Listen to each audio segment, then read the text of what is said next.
Hey guys, welcome back to the channel. This is part 2 in the build series on the 48-inch Angel from Skywing RC, and this time round we're going to be assembling the model. Last time round I gave you my initial thoughts and opinion of the kit, which overall was pretty good, so make sure you've checked out that video. Link will be in the description below. But this time round we're getting on and we're getting it assembled. However, we're going to do things slightly differently. So normally we would assemble the model and then we'll go ahead and get it test flown all in this one video. But because it's coming towards the end of the season and there's a lot of rain here in the UK, I'm going to separate those two parts out. So this time around I'm really going to be assembling it, and hopefully we'll get on to actually showing the setup on the transmitter as well. Then next time round we're not only going to test fly the model, but we're going to get a good half dozen, maybe even 12 flights on the model. So I'll give you my opinion of it once I've flown it that much. Sound like a plan? Let's get going.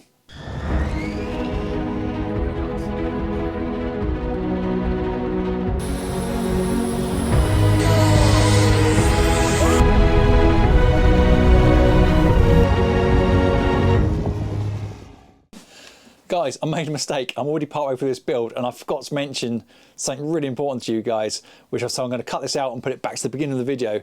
I've partnered up with ProBuild UK, so thank you very much ProBuild, and they've decided to give you guys a discount code on one of these models. So if you pop along to their website, pop one of these into your basket, including the really impressive Dream Power kit from RC Skywing as well, which gives you the servos, the motor, the ESC and propellers, everything you need for this model. And then goes to the checkout, goes on the coupon code and enter Matt Takhar, all one word. There it is up on the screen. You'll get discount on this model. So cheers, bro, Bill. Thank you very much. And guys, make sure you do that before the end of the year, because that's when that voucher code will expire. Now, back to the build. So as a reminder, we're going to be installing the Dream Power from RC Skywing as well, which covers the ESC, the motor and the servos all in this package. Very impressive. And the model itself is a foam built model, but it's kind of different. It's kind of got a foam skin on it around balsa, carbon and ply, so it's not true foam all the way through, and it's based on F3A, so it's based on a pattern model, which is back to my roots. So I'm really looking forward to getting this out, getting it built, getting it flying and seeing if it scratches that itch to actually get back into a bit of F3A, but more on that later on. First things first, I think we're going to start with the wings. So on the wings, we just need to use the components that come with the kit. It should be a case of fitting the horn onto the aileron, which is marked out with a small mark here as to where the horn goes.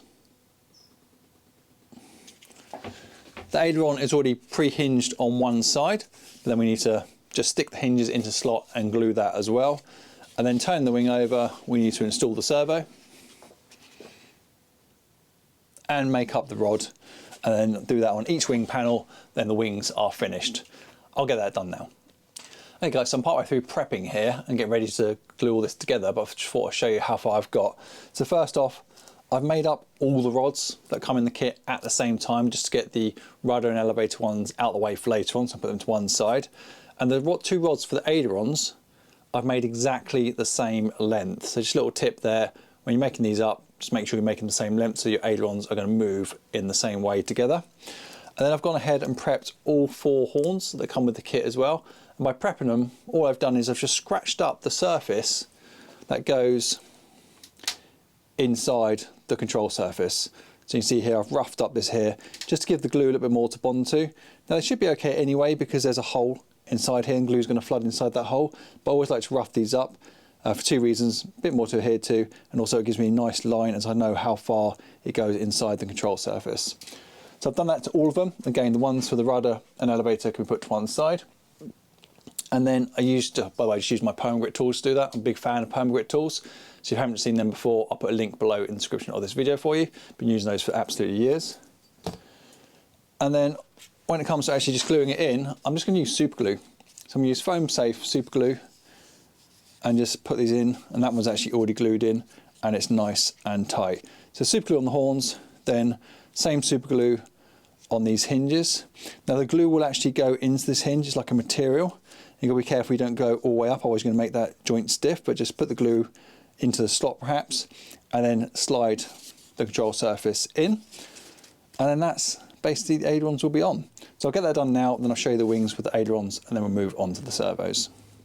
Okay, so that was rather easy. We have the aileron now on the wing. Again, just using super glue like I said before. That's on there nice and tight, the horn's in place. Now the next step is to fit the servo. So this again is also pretty easy. All we need to do is to break out this small piece of plywood in the middle, which, to be honest with you, you could do with a knife or a small saw, but you can also just get a pair of pliers in there and get it out and then just clean it up like that.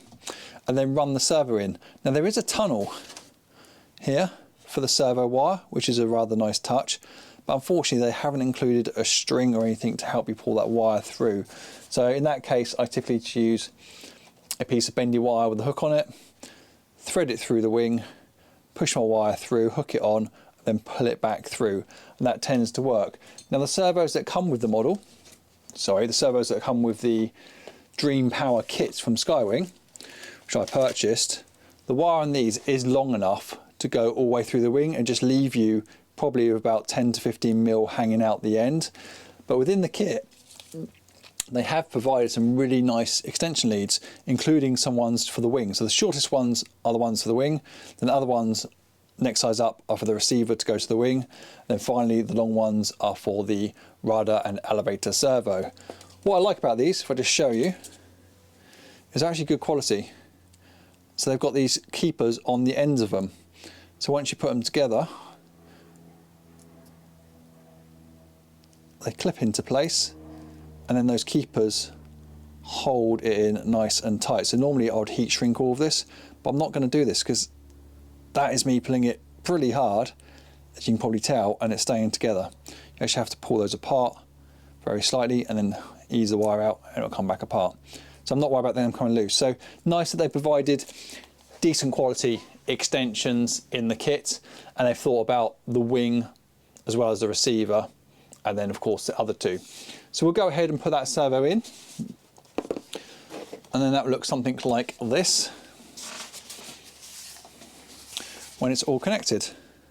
So I've not put the screw in the head yet, I know that because I've not centered the servo, but that's that wing almost finished.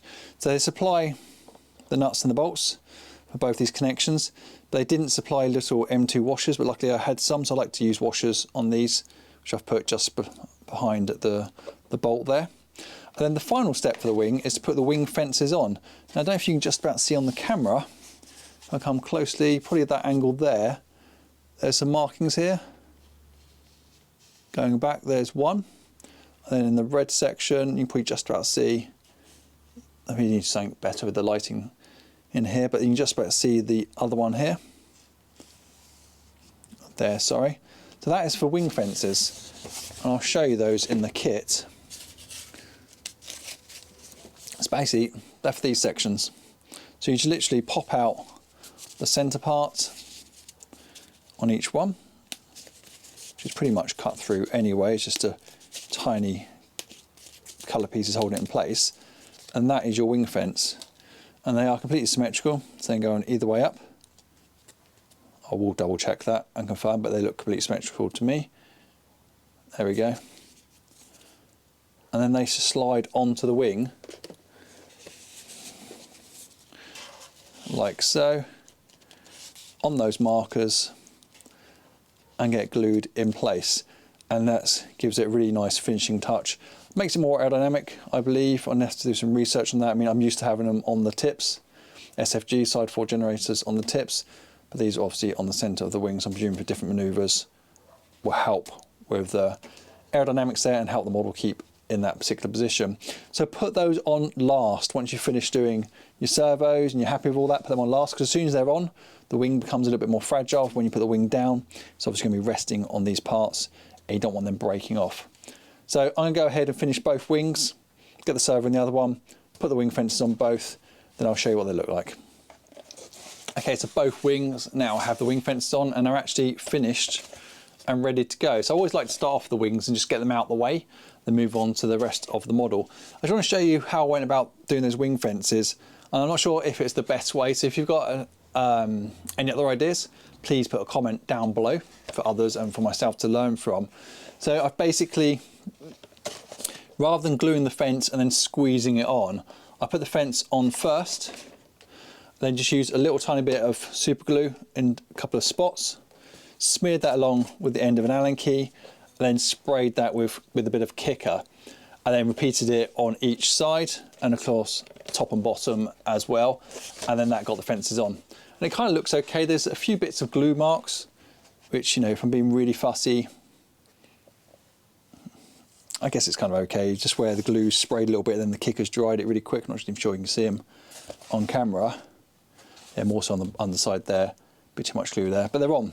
They're on tight, and that wing is ready to go. So be careful how you put the wing down. I mean, you can put it down, but definitely don't put too much weight on it, otherwise you're going to bend those fences. But yeah, I'm pleased with that. That was super easy, super quick.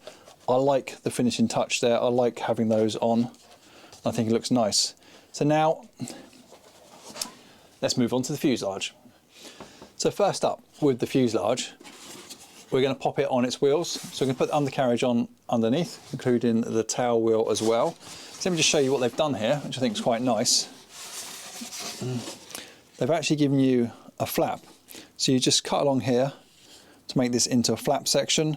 Then your undercarriage plate is underneath, and then you've got a lovely carbon fibre undercarriage provided for you. Make sure you put that on the right way round. So it should have the tapered section of the undercarriage towards the back, like so. But the bolts will only line up one direction anyway, so you probably can't get that wrong. And then for the tail wheel, you've got a plate to screw the tail wheel to. It's carbon plate and plywood. Then the tail wheel itself comes as part of the kit, as you'd expect.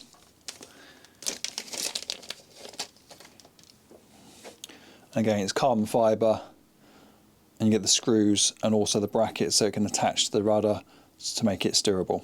So let me go ahead, pop that on, and then I'll show you guys. There we go, undercarriage is on, super easy, super quick to do.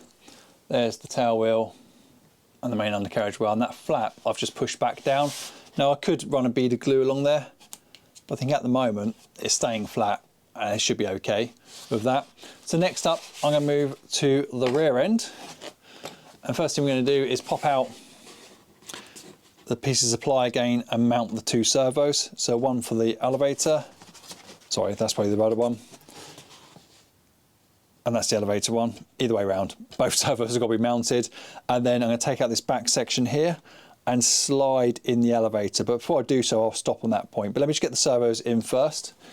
And again, I'm using the servos that come with the Dream Power RC Skywing kit and the extension leads that come with the actual Skywing kit itself. Now, they're different lengths, and that's because the servos are staggered inside the fuselage. So don't worry about which is which at the moment. Just make sure you put them into the fuselage, and I'll show you those once they're in.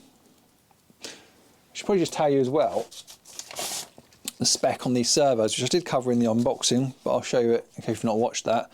So these servos, there's a spec at different voltages, 3.5 kg through to 5 kg, and also the speed 0.14 through to 0.1. So pretty fast and pretty adequate for this. And what I should have said as well when I was setting up the wings, you don't need lots of movement on aerobatic models. Now, this isn't a 3D aircraft where you want lots of deflection on your control surfaces. You only need a very, very small amount, and you'll see that when I come to set up the model. Right, servos. Okay, so I've got the first servo in, and I just thought I'd take a pause to show you what it looks like. You may be wondering which way round the servo goes, whether the central servo is towards the back or the central servo is towards the front. Let me just show you the indicator that they've cleverly built in. I'll get this round without hitting the wall. Hold it upside down, there we go. So if you look at the plate you're due to remove, it actually shows you. So the centre of servo goes towards the back of the aircraft in this case, the model's upside down at the moment, and the head faces downwards, because that's the design you can just about see on that piece of ply. So pay attention to that before you go and pull these out, same for the wing as well. So this one is going to the back of the aircraft, not the front, and the head will face down. Easy. Okay, so we have both servos in place now on both sides, and I've gone ahead and taken out that support piece of wood in the middle here so we can slide in the tail section into the fuselage. On the tail section, horizontal stabilizer, I've gone and put the hinge in as we did before on the wings, and then what you need to do is take out the elevator to enable you to slide that in, but you have to slide the elevator in at the same time glue this section first and then hinge it at the same time, because there's no rear slot on the back of the fuselage here. They've done that for strength. So they've kept that post, that rudder post, if you like, strong. So you have to slide both in at the same time and then glue it. And I'm just going to use a fillet of super glue along the edge, on top, bottom, on both sides. Now, you could just go ahead and glue that in and use the markings on the horizontal stabilizer to get your line up on the fuselage, because in theory, this blueprint should line up with the fuselage equally on both sides, but it is print. And it's just that, it's been printed onto the foam, so it could be slightly off. So what I'm going to do is I'm going to slide it in as a dry fit. I'm going to fit the wings, then I'm going to measure from the tip of the wings to basically these points here, out to the wing. And if they're both the same on each side, I know this is the right way around. Kind of makes sense? I'll get it all set up somehow in my small workshop so you can see it, but I'm going to do all that first, mark this and then glue it on the mark rather than gluing it on the print. So I want this to be as accurate as I can possibly build it, so it flies better. So basically slide the elevator through first, push that to the back and out of the way, and then you should be able to slide in a horizontal stabilizer, because you should have space for it. Like so. So horizontal stabilizer is now slid in. I've still got the elevator off at the moment, it's not hinged. I want to concentrate on getting this square first, before I then go and glue the hinge and slide it in. Now look, I guess you could do it the other way around. I guess you could glue the hinges first, pull it in one section, then do your measurement. But it's just the way that I'm going to do it. And you can see that I've lined up on the blue, both sides. But again, I'm going to measure from this corner point here to a similar point on the wing going forward, once the wing's on, and on this point here to the same point on the opposite wing. And those distances should be exactly the same. And then we know that this is sitting square from this point of view. Now obviously we can't adjust it this way around without packing it out and messing around underneath. So I'm not going to do that. I'm going to trust the fuselage is square, but I'm going to get this parallel to the wing. Hopefully that makes sense. Let's do it. Okay guys, here I are with the model just set up, resting on my chair to tell you the truth. My wings have been plugged in, and just so I can check this measurement. So this is what I'm referring to. I measure basically from that corner point there through to this point here, not the aileron, but the point on the wing, which roughly, well, exactly, is when I move this around properly, is 73 millimeters. Then I just take that measurement and check it from the same side to the same point on the opposite wing, and I should have 73 millimeters, which I do actually. So that is in the right place. It means the horizontal stabilizer isn't twisted, it's parallel with the wing, which is great.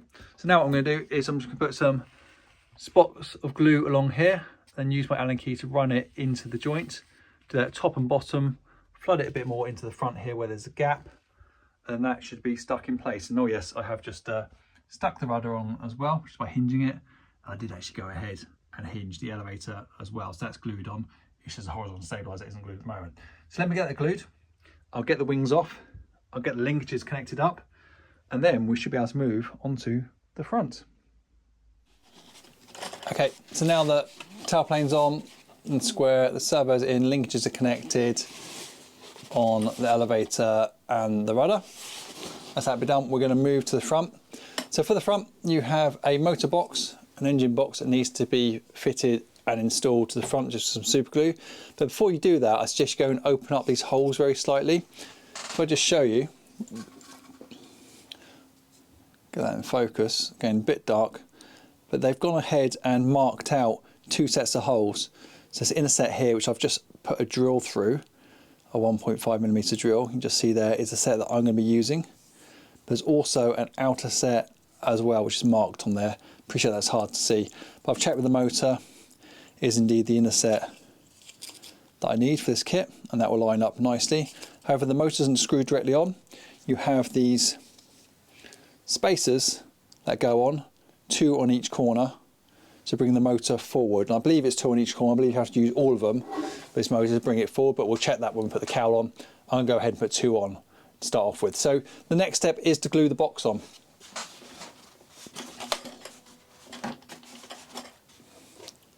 Now this is keyed in, which is pretty cool. You can see there's slots at the top and grooves down the side and underneath. and they correspond with what's required.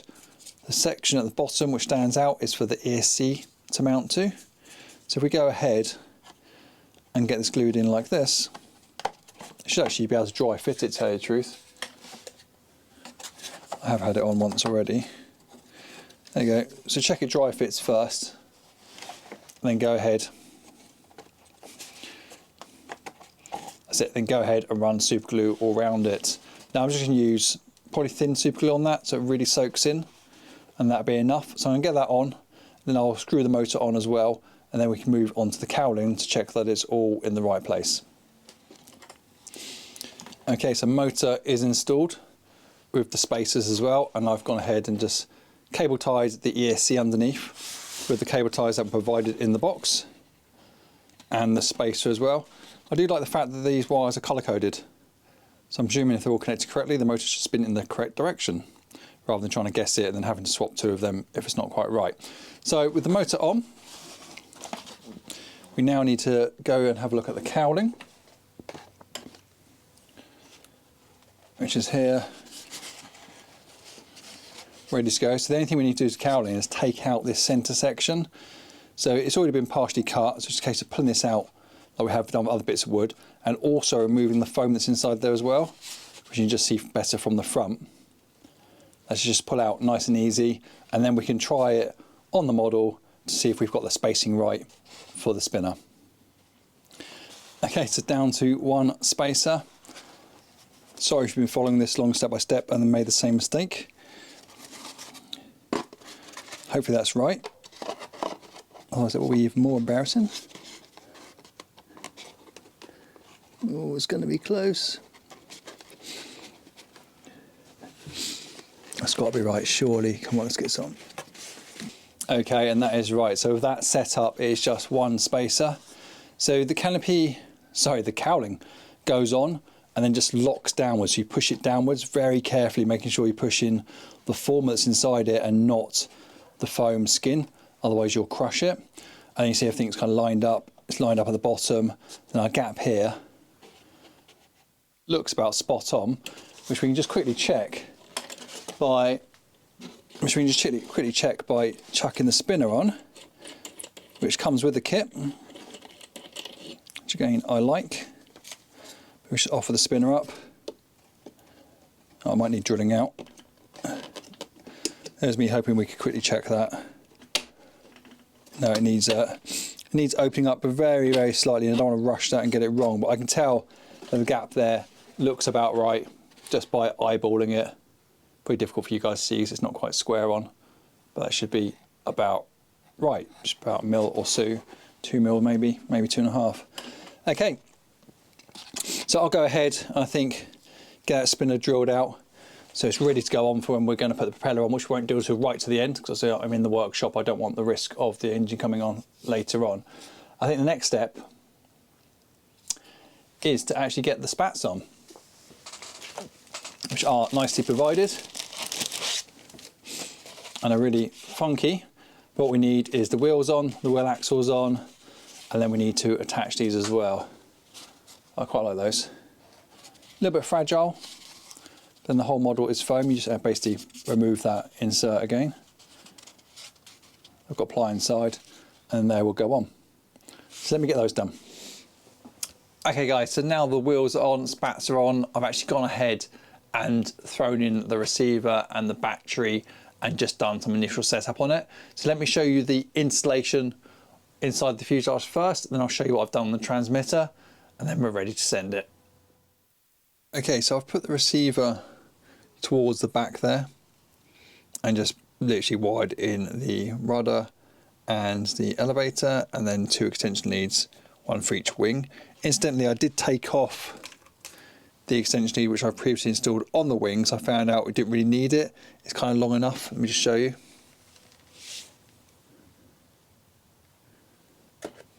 It's just about long enough. There you go. You can just see it there. It's just about long enough to get in there anyway. So I didn't need to add more wires inside. So I'm quite happy with that. That's absolutely fine. And I've also installed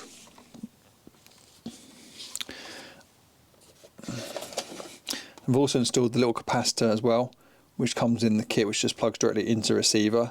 and that helps to protect from any power spikes or very short minute outages as well, I believe. It still keeps the receiver getting power from the main battery. Talking of the main battery, I've moved the battery right up front. Now I don't think that's in the final position. The model's meant to balance on the wing tube. I've not put it on my new balancer just yet because I haven't finished building the balancer. There will be a video on that one later on. But for now, I think roughly it needs to be there or slightly further forward. But we'll try it there for the maiden flight. So I'll quickly show you the sets up on the transmitter. I'm not going into great detail here, but basically what I've done is dialed down all the movement. So if I go into AFR, you see everything I've just knocked down to 60 and just put on a bit of expo on there as well. So ailerons, elevator and rudder are all down to 60% or 60 rather, and negative 25. And this is the movement I get. There's aileron, which is probably still too much to be honest with you. I'm happy to test fly that. It feels nice in the middle. Then also elevator. That is probably more than enough movement, but should be fine for the test flight. So I expect to move these down. And then what I'll probably end up with, I've got slightly more movement on the rudder, but it's, again, I might end up with the jaw rate on the rudder. I'm not too sure at the moment, but I'm quite happy now to go ahead and get this model flown. So let me give you my final thoughts on this build. So guys, I have really enjoyed assembling this model. I must admit, the quality is absolutely spot on. Just a quick note on batteries before I conclude. The recommended setup for this is 3S 2200s all the way through to 4S 2600s. So I've gone for 4S 2600s. So I think that's going to suit my style of flying and probably give me a little bit more duration. But I've also got 3S 2200 to try as well. So I've got both ends of the scale which they recommend. As far as assembling the kit, super easy. You saw it, didn't take long at all. I could probably put this together within a couple of hours if I wasn't filming. It took me much longer because I've been stopping and filming and being conscious of what I'm doing. But it's gone together super easy. I really like this foam construction over the top of balsa, ply and carbon reinforcements. It's a super light model. I think it's going to perform really well. So I'm pretty excited to get this flying. So please join me next time round where we're going to be doing that. So in the next video, we'll do the test flight and then I'm going to smash out a whole bunch of flights and really get the model dialed in. So hopefully we can see my flying improve over that. And with that as well, I think what I'm going to do is go and print out an F3A schedule, probably the basic one or standard. I think it's called Sportsman. But print out the most basic one of those. So I've got a set of manoeuvres that we can do over and over and over again throughout the next video. So hopefully we can get the model tuned in, flying correctly, and then I'll give you my thoughts after we've done that. That's the plan. It's a loose plan. It's a plan though. Guys, please like and subscribe. It means a massive amount to me if you do that. If you like the video, it helps the video be seen by more people. If you subscribe to the channel, then you get to know when the next video is coming out, as long as you hit that notification bell as well, and then you'll get a notification directly to your device. I'll see you next time around.